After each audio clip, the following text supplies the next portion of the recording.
दिल्ली से एक बहुत ही चौंकाने वाली खबर आई है और खबर यह है कि सीमापुरी एरिया ईस्ट दिल्ली का उसमें आईईडी बम मिला है। और ये आपको बताएं महीने के अंदर दूसरी घटना है। इसके पहले आपको याद होगा 14 जनवरी के दिन यही दिल्ली में गाजीपुर के एरिया में फूल मंडी के अंदर एक बैग में इसी तरह का आईईडी बम मिला था, जिसको बम स्क्वाड है उसने आकर के फिर उसको डिस्पोज ऑफ किया था। लेकिन अब ये दूसरी घटना है। असल में जो दिल्ली पुलिस की स्पेशल सेल है उसको विशेष सूचना मिली थी इस तरह की कि एक संदिग्ध बैग के साथ कुछ युवक हैं और वो 4 युवक जिस कमरे में रहते थे वो फरार हो गए हैं। फिलहाल वहां से जो बैग बरामद हुआ उसको देखने के बाद ये पता चलता है कि वो आईईडी पूरी तरह ब्लास्ट के लिए तैयार की गई थी। अब ये ब्लास्ट कहां करना था, किस वजह से लाए, कहां से लाए गए, इसको लेकर के जो दिल्ली पुलिस की स्पेशल सेल है वो बाकायदा कई टीमें पूरी दिल्ली में उन युवकों की छानबीन में लगी हुई है जो इस कमरे में इन बैग को लेकर आए। फिलहाल एनएसजी मौके पर पहुंची हुई है और एनएसजी ने पूरे एरिया को सीज कर दिया है और तलाशी अभियान चलाया जा रहा है। घर घर में इस बात की तलाशी ली जा रही है कि वो युवक आखिरकार कहीं किसी घर में तो नहीं छुपे हुए हैं। अब ये समझिए कि ये महीने में दूसरा बम पकड़ा गया है।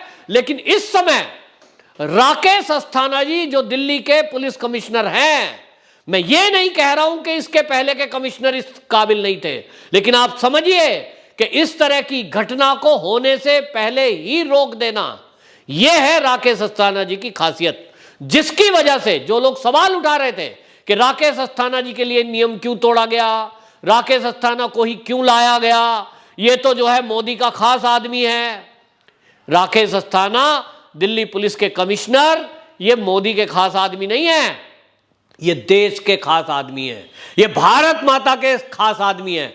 इस वजह से भारत माता के पुत्र हैं ये, और इस वजह से ऐसे व्यक्ति जब सत्ता में आते हैं, ऐसे व्यक्ति जब पावर में आते हैं, कहीं इनको डिप्यूट किया जाता है तो आंख कान 24 घंटे खुले और जो तंत्र है उसको दुरुस्त किया जाता है। यूं तो दिल्ली पुलिस पहले से ही काबिले तारीफ रही है। दिल्ली पुलिस की जो टीम है वो जिस तरह से अपराधियों पर नकेल कसती रही है, और स्पेशली स्पेशल सेल, ये जो स्पेशल सेल है बड़े बड़े आतंकवादी मॉड्यूल को इसने तोड़ा है देश के, मतलब आप समझिए दिल्ली के बाहर जाकर भी भारत के किसी हिस्से में, चाहे वो कश्मीर से हो चाहे वो नागालैंड से हो, कई बार ऐसा देखा गया है कि ये जो दिल्ली पुलिस स्पेशल सेल है इनका जो अपना सूचना तंत्र है, आईटी सेल है, उसके तहत ये जिस तरह की जानकारियां जुटाते हैं, कई बार दिल्ली के बाहर ऑपरेशन करके ये पकड़ के लाते हैं। कई गंभीर खतरनाक आतंकवादियों की गिरफ्तारी की है।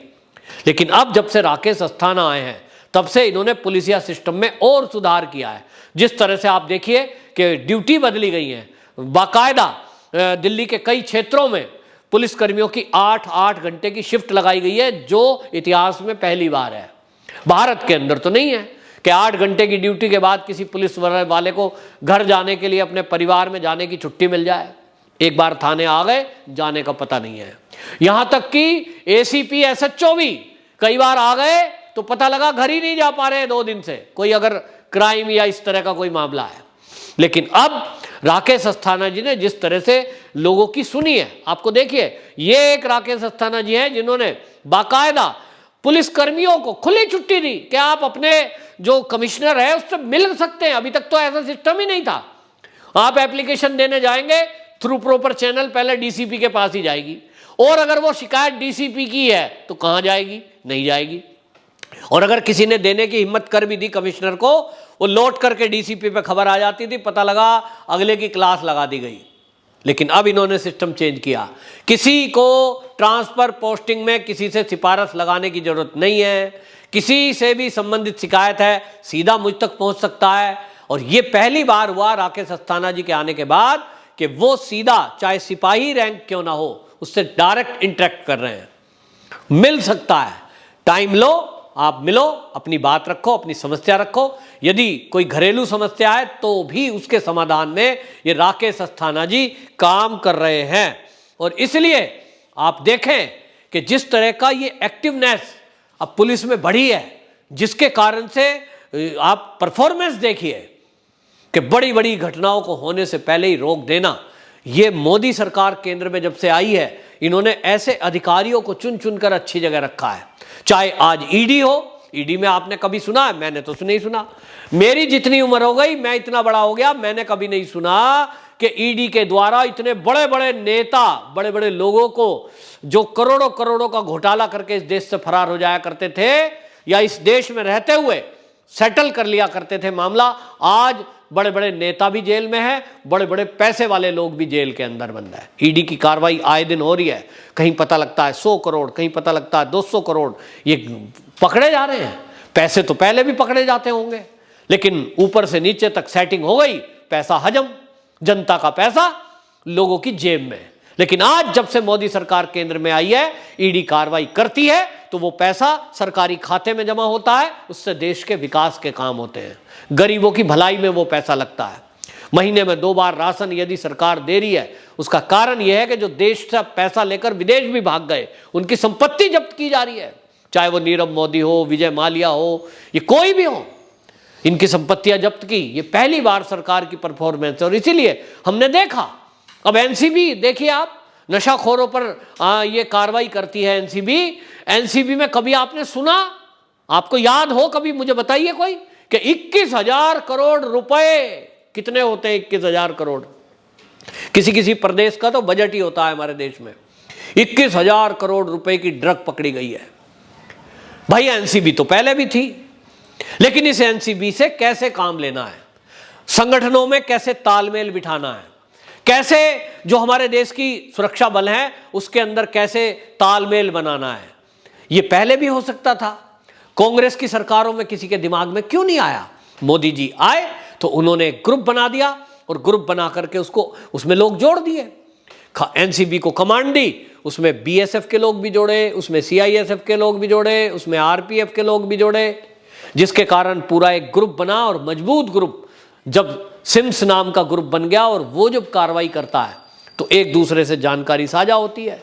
नेवी वाले भी हैं उसमें, आर्मी वाले भी हैं, जिसके पास जो जानकारी आएगी वो एक दूसरे को शेयर करेंगे, मिलकर के दुश्मन पे हमला करेंगे और देश के विरुद्ध जो षड्यंत्र करने वाले हैं, जो नशाखोरी को बांटने वाले हैं, जो इस देश के युवाओं को नशे की लत में लगाने वाले हैं, उनके खिलाफ कार्रवाई हुई। दिल्ली के अंदर ही करोड़ों की ड्रग पकड़ी गई। ये कैसे होता अगर इस सिस्टम को ठीक ना किया जाता?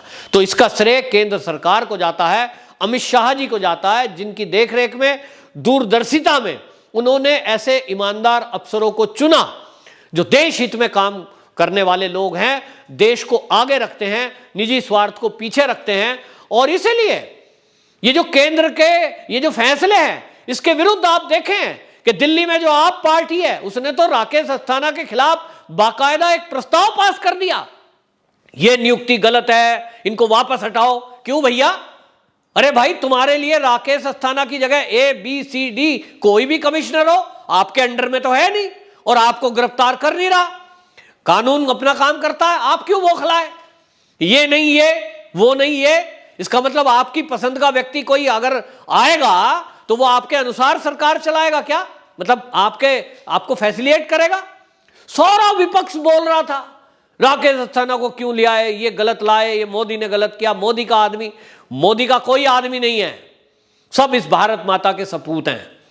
मोदी का कोई पर्सनल काम नहीं है, मोदी का कोई अपना क्रिमिनल रिकॉर्ड नहीं है कि साहब वो अपने क्राइम किए हुए हैं, उनको छुपाने के लिए दिल्ली में अपनी पसंद का आदमी लाए हैं। मोदी जी और अमित शाह जी ने अगर किसी को चुनकर एनसीबी का हेड बनाया है, किसी को अगर सीबीआई का हेड बनाया है, किसी को अगर दिल्ली पुलिस का कमिश्नर बनाया है, एक ही मंशा है कि अच्छे लोग आगे आए ताकि बुरों पर कंट्रोल किया जा सके। और इसका असर आज दिल्ली के अंदर दिख रहा है, साफ साफ दिख रहा है। तो ये जो दिल्ली में आईईडी का मौजूदगी पकड़ी गई है, ये इस पर बाकायदा एनएसजी के कमांडो ने वहां एरिया को घेर दिया है और उस पर कार्रवाई हो रही है। अब एनएसजी जो है इस पर कार्रवाई आगे करेगी और मामला क्योंकि बम का है, हालांकि दिल्ली पुलिस, मैं फिर से बताऊं, इस मामले में सक्षम है कि जो भी इसके पीछे होंगे उनको वो ढूंढ निकालेगी निश्चित रूप से। लेकिन ये मामला बहुत गंभीर है कि 5 राज्यों में चुनाव की प्रक्रिया चल रही है और ऐसे में यूपी से सटा हुआ एरिया सीमापुरी, वहां ये आईईडी मिलना, बम अपने आप में खतरनाक इशारा कर रहा है गाजीपुर भी वो एरिया था जो यूपी के बॉर्डर से लगता हुआ एरिया है। इसका मतलब ये समझा जाए कि अभी 7 चरण में उत्तर प्रदेश में चुनाव होना है, मात्र 2 चरण में अभी चुनाव हुआ है। इसका मतलब कहीं ना कहीं उत्तर प्रदेश के चुनाव में हिंसा फैलाने का, ये डिस्टर्ब करने का कोई प्लान तो नहीं है।